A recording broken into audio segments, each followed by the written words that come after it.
अगर कोई रूपवान है तो इसमें उसका दोष है क्या? अरे भगवान, मैंने कब बोला कि दोष है? मैंने तो चाणक्य की बात रखी कि चाणक्य कह रहे हैं कि अतिरूपेण नहीं तो ठीक है, चाणक्य ये कहते हैं कि अति का कुछ भी अच्छा नहीं होता, अति का सुंदर होना भी अच्छा नहीं होता। सीता जी और द्रौपदी जी बहुत बहुत खूबसूरत थी, इसीलिए ये समस्या हो गई। एक बार जरा ये सुनिए क्या कहा अनिरुद्धाचार्य जी ने और मानवी तनेजा, उसके बाद आपका सवाल। बताओ, स्त्रियों को श्रृंगार क्यों दिया गया?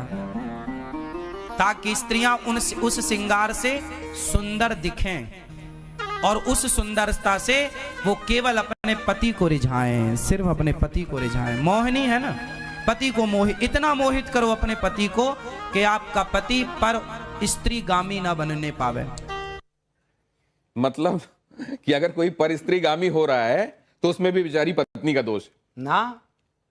पत्नी इतना श्रृंगार करे, देखिए हमने कहा श्रृंगार करो पति के लिए, इतना प्यार करो पति से, इतना पति को अपने वश में रखो कि वो पराई स्त्री का गमन ना करे।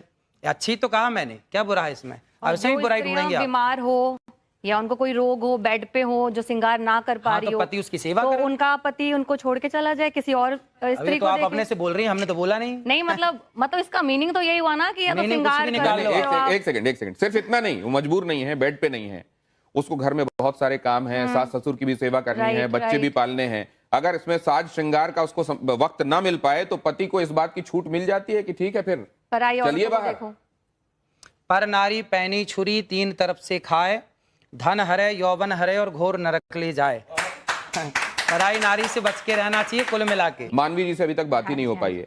सौंदर्य पर कम से कम टिप्पणी का उनको हक जाता है, वो मॉडल भी रही हैं।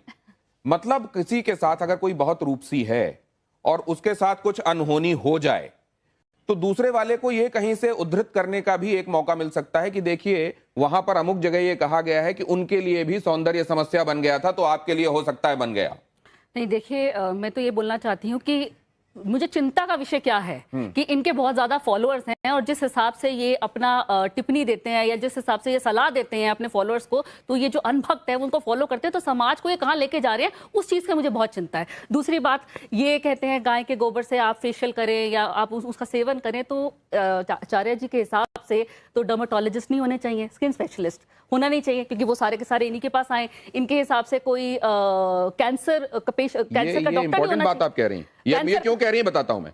क्योंकि आपने सिर्फ ये नहीं कहा कि गाय के गोबर का इस्तेमाल करोगे, तो आपने ये कहा कि मैं गारंटी देता हूं, मैं गारंटी देता हूं कि त्वचा के समस्त रोग नष्ट हो जाएंगे। और उनका कोई प्रूफ नहीं है, तो इसका मतलब सारे डॉक्टर्स को छोड़ के सारी की सारी महिलाओं को आपके पास आना चाहिए। कहीं ना कहीं आपकी बात में सच्चाई नहीं है, इसीलिए कोई महिला आपके पास नहीं आई है। और जवाब लीजिए ना, जवाब लीजिए।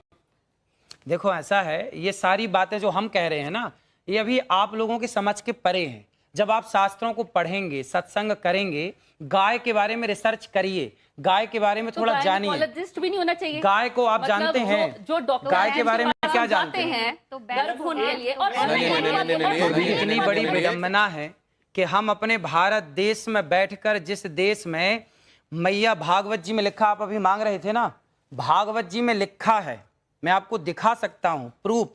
जब भगवान श्री कृष्ण को पूतना लेकर के गई और भगवान ने पूतना को मारा, उस प्रसंग में 10वें अध्याय में यह लिखा है कि मैया यशोदा ने कन्हैया को गौ माता के गोबर से स्नान कराया, लिखा है ऑन रिकॉर्ड।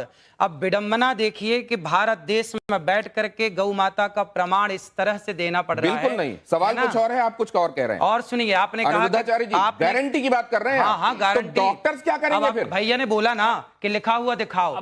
भागवत जी ले आइए, यदि आपके पास स्टूडियो में हो तो मैं लिखा हुआ दिखा दूं। बात कर लेते हैं, पहले मैं एक बार दे दूं आपकी बात का। इन्होंने कहा लिखा, आप ले आइए, आप ले आइए, आपके पास भागवत जी हो, भागवत जी के 10वां स्कंद खोल लीजिएगा और 6वां 7वां अध्याय खोल लीजिएगा। मैया यशोदा कन्हैया को इससे गोबर से स्नान कराती है, भागवत जी में लिखा है।